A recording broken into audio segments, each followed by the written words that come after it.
আসসালামু আলাইকুম বন্ধুরা, আশা করি সবাই সুস্থ আছেন। বন্ধুরা, কূটনীতিক বার্তা আর যুদ্ধক্ষেত্রের বাস্তবতা এই দুইটা কখনোই এক হয় না, তা কিন্তু আবারও প্রমাণিত হয়েছে। গতকালকে যখন পাকিস্তানের বৈঠক ব্যর্থ হওয়ার পর ইরান এবং যুক্তরাষ্ট্র দুই দেশের প্রতিনিধিরা বক্তব্যে বলেছিলেন আলোচনা খুব ভালো হয়েছে এবং আমরা চূড়ান্ত চুক্তি স্বাক্ষরের কিছুটা দূরে ছিলাম, তখন ডোনাল্ড ট্রাম্পের নীরবতার ইস্যুকে কেন্দ্র করে আমি পরিষ্কার করেই বলেছিলাম যে এই নীরবতা বড় ধরনের ঝড়ের আশঙ্কাকে বাড়িয়ে দিচ্ছে। ডোনাল্ড ট্রাম্পের একটি সিদ্ধান্ত 14 দিনের যুদ্ধবিরতি বানচাল করে দেবে এবং যুদ্ধ পরিস্থিতি আরও খারাপের দিকে নিয়ে যাবে, সে আশঙ্কায় কিন্তু সত্যি হয়েছে। স্ক্রিনে নিশ্চয় আপনারা দেখতে পাচ্ছেন ডোনাল্ড ট্রাম্প ইরানের যতগুলো বন্দর রয়েছে পারস্য সাগর থেকে শুরু করে ওমান সাগর সকল বন্দরের বিরুদ্ধে অবরোধ ঘোষণা করেছে। অত্যন্ত গুরুত্বপূর্ণ এই বিষয়টিকে কেন্দ্র করে যুক্তরাষ্ট্রের যে ইউএস সেন্ট্রাল কমান্ড সেটকম রয়েছে গতকাল 12ই এপ্রিল এই ঘোষণা নিশ্চিত করেছিল।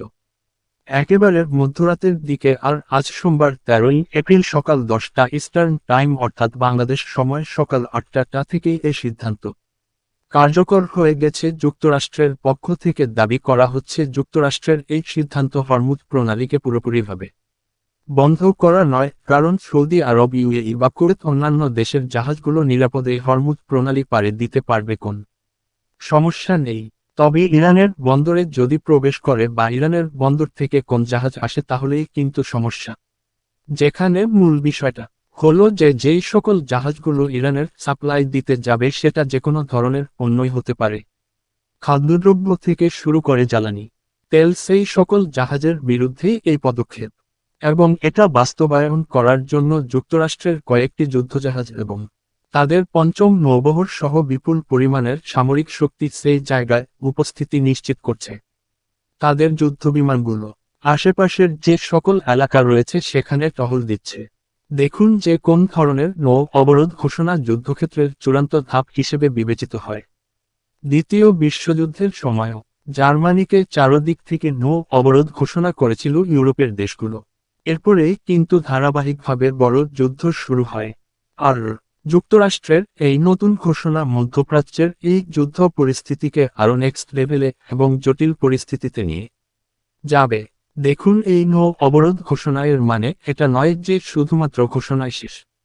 এখানে সামরিক পদক্ষেপের বিবেচ্য বিষয়ও রয়েছে। নৌ অবরোধ ঘোষণার পরপরই যুক্তরাষ্ট্রের যুদ্ধজাহাজ এবং তাদের যুদ্ধ বিমানগুলো তাদের রাডার সিস্টেম দিয়ে পুরো এলাকাকে ট্র্যাক করবে।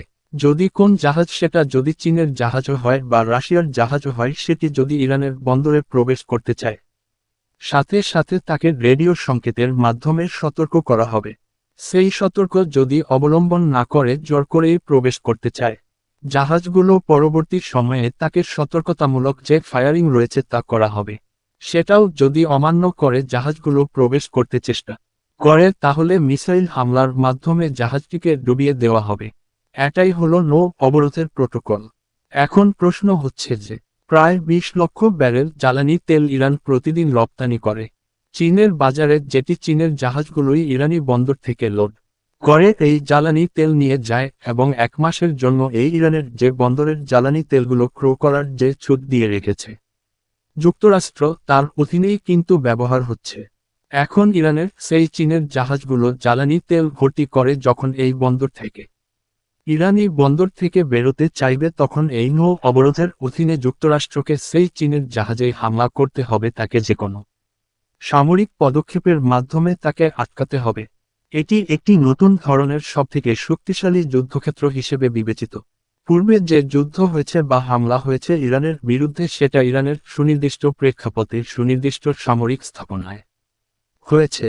তবে এখন যুক্তরাষ্ট্রের এই সিদ্ধান্ত ব্যাপক পরিসরে যুদ্ধের যে পরিধি রয়েছে তাকে বাড়িয়ে তোলার ঝুঁকি তৈরি করেছে। কারণ যে কোন দেশের জাহাজ সেখানে ইরানে প্রবেশ করতে পারে, রাশিয়ার করতে পারে, চীনের করতে পারে বা ধরুন ইরানের নিজেরও হতে পারে। তখন কিন্তু সামরিক আর বেসামরিক কোন কথা থাকবে না। তখন লাগাতার সকল জাহাজে আক্রমণ হবে। যুক্তরাষ্ট্র এই ঐতিহাসিকভাবে তার শেষ যুদ্ধ শুরু করার যে শেষ সিদ্ধান্ত, সেটা কিন্তু নিয়ে ফেলেছে সামরিক বিশেষজ্ঞরা নিশ্চিত করছেন। অত্যন্ত গুরুত্বপূর্ণ এই বিষয়টিকে কেন্দ্র করে ডোনাল্ড ট্রাম্প রিসেন্টলি ফক্স নিউজকে দেওয়া একটি সাক্ষাৎকারে তার বক্তব্যের দাবি করেছেন তিনি চাইলে একদিনের মধ্যেই ইরানকে ঘুরিয়ে দিতে পারেন। ইরানের বিভিন্ন ধরনের তেলের স্থাপনা, বিভিন্ন ধরনের জ্বালানি সেক্টর, বিদ্যুৎ কেন্দ্র সকল কিছু তিনি চাইলেই কিন্তু একদিনে হামলা করে সেগুলো ঘুরিয়ে দিতে পারেন।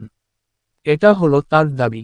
তবে ওয়াশিংটনের সম্পূর্ণ প্রস্তুতি থাকার পরও ডোনাল্ড ট্রাম্প আপাতত এই পদক্ষেপ নেবেন না। উপযুক্ত সময় শেষ হওয়ার পরেই তিনি এটি করবেন।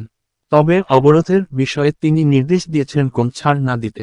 সেটা পৃথিবীর যেই দেশের জাহাজ বা যেই দেশের পণ্য বহনকারী কোম্পানি হোক না কেন, সেটা যদি যুক্তরাষ্ট্রেরও হয়, সেই কোম্পানির বিরুদ্ধেও সামরিক পদক্ষেপ নেওয়ার তিনি নির্দেশ দিয়েছেন। যুদ্ধ অনেকটাই যেন অবধারিত এবং এটা আরও বাড়বে।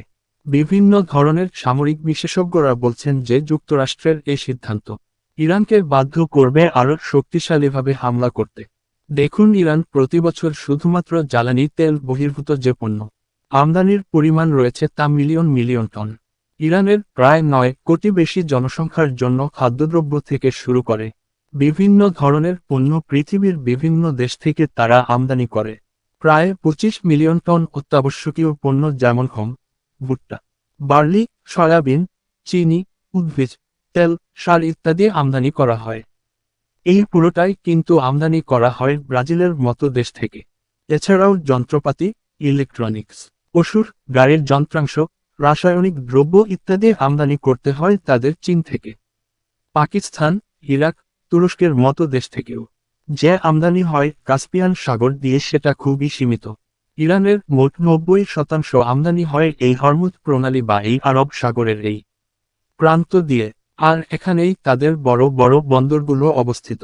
এই যুক্তরাষ্ট্রের অবরোধ ইরানকে বাধ্য করবে গভীর সমুদ্রে যুক্তরাষ্ট্রের যুদ্ধজাহাজে এই বর্তমান যে নিরাপত্তা চুক্তি বা যুদ্ধবিরোধী চুক্তি রয়েছে তা ভঙ্গ করে হামলা করতে। কারণ যখনই অবরোধ তৈরি হবে খাদ্য সংকট, পণ্য সংকট। সেখানে থেকে বের হওয়ার জন্য ইরানকে হামলা করা ছাড়া আর কোন উপায় নেই। সুতরাং বলা যেতে পারে সামরিক বিশেষজ্ঞরা কৌশলে বলছেন যে ইরানকে যুদ্ধবিরতির চুক্তি থেকে বেরিয়ে যুদ্ধে আসার জন্যই কিন্তু পরিষ্কারভাবে সুযোগ বা বাধ্য করছে যুক্তরাষ্ট্র এবং যুক্তরাষ্ট্রের অত্যন্ত কাছের মিত্র যুক্তরাজ্যের মতো দেশ। যুক্তরাষ্ট্রের এই নৌ অবরোধের পরিকল্পনা থেকে দূরে সরে গেছে। তারা পরিষ্কারভাবে ঘোষণা দিয়েছে যুক্তরাষ্ট্রের সামরিক বাহিনীর সঙ্গে ইরানের এই নৌ বন্দর অবরোধের কোন ধরনের পরিকল্পনায় অংশগ্রহণ করবে না তারা। মানে যুক্তরাষ্ট্রের একাই এই পরিকল্পনা বাস্তবায়ন করতে হবে, যেটি একটি নতুন ধরনের চ্যালেঞ্জ।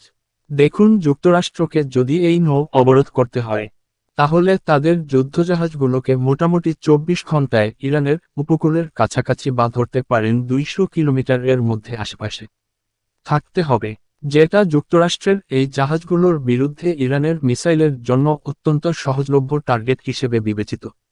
যেখানে যুক্তরাষ্ট্রের এই ইন্টারসেপ্টগুলো তাদের যে যুদ্ধজাহাজের আকাশ প্রতিরক্ষা ব্যবস্থা সেখানে লোড আনলোডিংয়ের যে বিষয় সেটা সার্বক্ষণিক করতে হবে। আর এটিও একটা বিপজ্জনক বিষয় যে যুক্তরাষ্ট্র সাগরের মধ্যে এই দীর্ঘকালীন মিশন কতদিন বাস্তবায়ন করতে পারবে। এবং যদিও পাকিস্তানের মধ্যস্থতায় ইরান, যুক্তরাষ্ট্র এবং ইসরায়েলের মধ্যে 14 দিনের যুদ্ধবিরতি চলছে, তবে ইরানের এই নৌ বন্দর অবরোধের যুক্তরাষ্ট্রের ঘোষণা এই যুদ্ধবিরতির চুক্তিটিকে বর্তমানে অনেকটাই কিন্তু হালকা করে দিয়েছে এবং বলতে পারেন এটা অনেকটা সময়ের অপেক্ষা যে যুদ্ধবিরতির চুক্তিটি ভাঙতে চলেছে। দেখার বিষয় কোন দেশ প্রথমে আক্রমণ করে। তো বন্ধুরা, আজকের মতো বিদায়।